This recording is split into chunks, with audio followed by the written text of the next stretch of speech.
بسم اللہ الرحمن الرحیم۔ آج ہم نور العزا کا اگلا سبق پڑھیں گے۔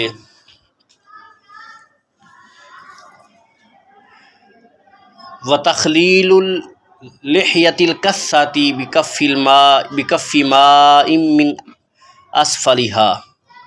وتخلیل اللحیۃ داڑھی کا خلال کرنا، الکثۃ گھنی داڑھی کا خلال کرنا، گھنی داڑھی کا خلال کرنا، بکف ماء پانی والی ہتھیلی کے ساتھ، من اسفلھا داڑھی کے نیچے سے، داڑھی کے نیچے سے۔ وضو کی سنتوں کے بارے میں بیان کیا جا رہا ہے کہ وتخلیل اللحیۃ الکثۃ، اور گھنی داڑھی کا خلال کرنا، بکف ماء پانی والی ہتھیلی کے ساتھ، من اسفلھا داڑھی کے نیچے سے، یعنی گردن کی جانب سے ہاتھ ڈالے اور سامنے سے نکالے۔ سمجھا گئی؟ ایسے گردن سے ہاتھ ڈالے، گردن کی جانب سے، اور سامنے سے نکالے۔ وتخلیل الاصابع، اور انگلیوں کا خلال کرنا، انگلیوں کا خلال کرنا بھی سنت ہے۔ اصابع انگلیاں، وتخلیل الاصابع، اور انگلیوں کا خلال کرنا۔ وتثلیث الغسل، اور تین بار دھونا، ہر عضو کو تین بار دھونا۔ تثلیث کا معنی ہے تین بار، الغسل دھونا، ہر عضو کو 3 بار دھونا۔ واستعاب الرأس بالمسح مرۃ، اور پورے سر کا ایک بار مسح کرنا، چوتھائی سر کا مسح کرنا یہ فرض ہے، جبکہ پورے سر کا مسح کرنا یہ سنت ہے۔ پورے سر کا مسح کرنا، واستعاب الرأس بالمسح مرۃ، ایک مرتبہ پورے سر کا مسح کرنا۔ استعاب کا معنی ہوتا ہے تمام، پورا، راس معنی سر، تو پورے سر کا مسح کرنا ایک مرتبہ، مرتن ایک مرتبہ۔ ومسح الاذنین، دونوں کانوں کا مسح کرنا، اذنین دونوں کان۔ ولو بماء الرأس، اگرچہ سر کے پانی کے ساتھ ہو، ولو اگرچہ بماء الرأس سر کے پانی کے ساتھ ہو، یعنی بہتر بھی یہی ہے کہ سر کے پانی کے ساتھ ہی کانوں کا مسح کیا جائے۔ کانوں میں ہم انگلی ڈالتے ہیں، یہ گویا کہ کانوں کا مسح ہے، ٹھیک ہے، جو ہم کانوں میں انگلیاں ڈالتے ہیں تو یہ کانوں کا مسح ہے۔ تو مسح الاذنین، اور کانوں کا مسح کرنا، ولو بماء الرأس اگرچہ سر کے پانی کے ساتھ ہو، اور بہتر بھی یہی ہے کہ سر کے پانی کے ساتھ ہی۔ والدلک، اور ہر عضو کو ملنا، اعضائے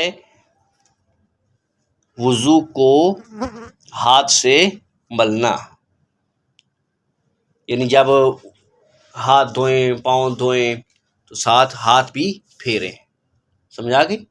ایک ہے نا ویسے دھو لینا ایسے، یا پاؤں ویسے ٹونٹی کے نیچے کیے اور دھو لیے، لیکن یہ کیا ہے کہ والدلک، اور ہر عضو کو ہاتھوں کے ساتھ ملے، ٹھیک ہے، اعضائے وضو پر ہاتھ پھیرے۔ والولاء، اور پے در پے وضو کرے۔ پے در پے کا مطلب یہ ہوتا ہے کہ پہلا عضو سوکھنے سے پہلا دوسرا عضو دھو لے۔ چہرہ دھویا تھا تو اب چہرے کے خشک ہونے سے پہلے بازوؤں کو دھو لے، ٹھیک ہے۔ ایک یہ کہ چہرہ دھویا اس کے بعد بیٹھا رہا اور چہرہ خشک ہو گیا، پھر اس کے بعد ہاتھوں کو دھویا، پھر بھی وضو ہو جائے گا لیکن سنت چھوٹ جائے گی۔ تو سنت کیا ہے؟ والولاء، اور پے در پے وضو کرنا، یعنی پہلا عضو سوکھنے سے پہلے دوسرا عضو دھونا۔ والنیت، اور نیت کرنا، نیت کرنا یہ سنت ہے۔ بغیر نیت کے بھی وضو ہو جاتا ہے لیکن ثواب نہیں ملتا۔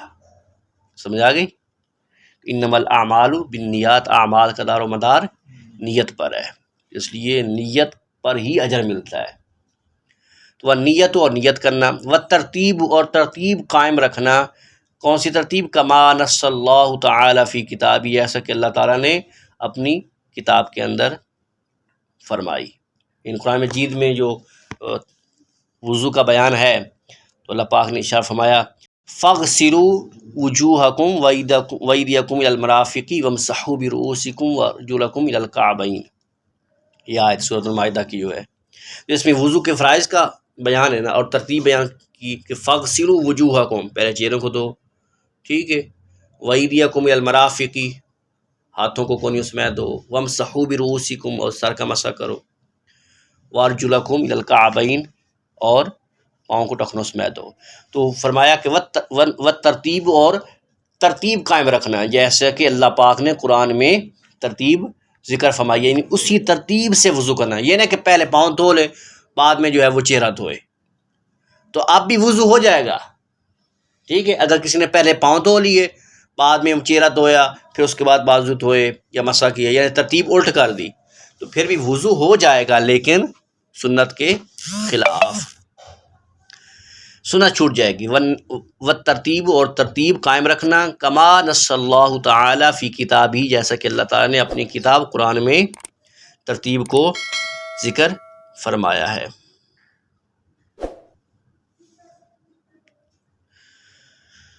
والبداءۃ بالمیامن، اور دائیں جانب سے شروع کرنا، والبداءۃ، اور ابتدا کرنا، بالمیامن، دائیں جانب سے، یعنی اگر ہاتھ دھونے لگے ہیں تو پہلا دائیں ہاتھ دھوئے پھر بایاں، پاؤں دھونے لگے ہیں تو پہلا دایاں پاؤں پھر بایاں پاؤں، یعنی دائیں جانب سے سیدھی سائڈ سے آغاز کرے، والبداءۃ، اور ابتدا کرے، بالمیامن، دائیں جانب سے، ورؤوس الاصابع، اور انگلیوں کے سروں سے دھونا شروع کرے، ورؤوس الاصابع، اور انگلیوں کے سروں سے، مطلب یہ ہاتھ دھونے لگے ہیں نا، ہاتھ تو انگلیوں کے سروں سے ہاتھ دھونے شروع کریں، یعنی کہ پہلے کوہنی کو دھوئے اور پھر پیچھے جو ہے وہ انگلیوں کی جانب آئے، بلکہ کیا ہے کہ پہلے آغاز جو کرے وہ انگلیوں کے سروں سے شروع کرے اور پھر پیچھے دھوتا جائے۔ اسی طرح پاؤں دھونے لگے پہلے آغاز جو ہے وہ پاؤں کی انگلیوں سے کرے، بات سمجھ گئے؟ ورؤوس الاصابع، اور انگلیوں کے سروں سے آغاز کرے یعنی دھونا، اور مقدم الرأس، اور سر کے اگلے سرے سے مسح کو شروع کرے، جب مسح کرنا ہے تو پہلے پچھلی گدی کو نہیں بلکہ پہلے آغاز کہاں سے کرے؟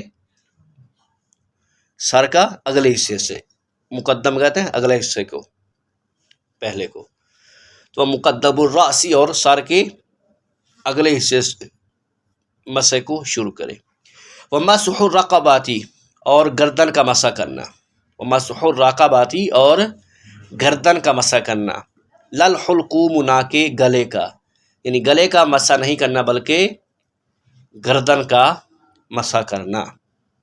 وکیل، اور کہا گیا ہے، ان الاربعۃ الاخیرۃ، کہ آخری چار جو ہیں، یعنی دائیں جانب سے شروع کرنا دھوتے ہوئے اعضاء کو، اسی طرح انگلیوں کے سروں سے جو ہے وہ دھونا شروع کرنا، اسی طرح سر کے اگلے حصے سے آغاز کرنا مسح کا، اور گردن کا مسح کرنا، یہ چار جو ہے، ان الاربعۃ الاخیرۃ، آخری چار جو ہیں، مستحبۃ، یہ مستحب ہے، یعنی ایک قول یہ بھی ہے کہ یہ مستحب ہے، سنت نہیں ہے۔ سمجھ آ گئی سبق کی؟